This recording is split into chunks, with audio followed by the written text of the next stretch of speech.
हम ममता झा समस्त मिथिलावासी के गोर लागे छी, गौरी के गीत गाबऽ जा रहल छी। धन्यवाद। मन गौरी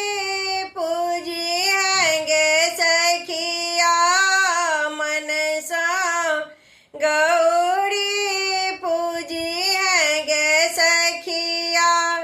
गौरी देता सोहाग गे, मन गौरी पूजिएंगे सखिया,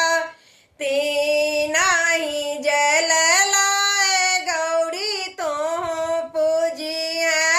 तीना ही जल लाए गौरी तो पूजी है, गंगा जमुना सरजू गे, मन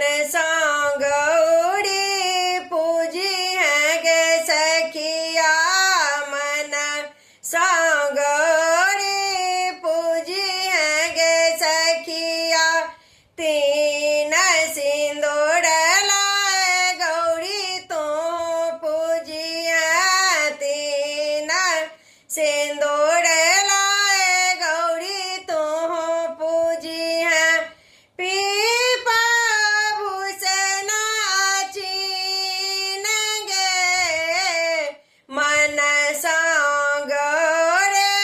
पूजी है गे सखिया, मन गौरी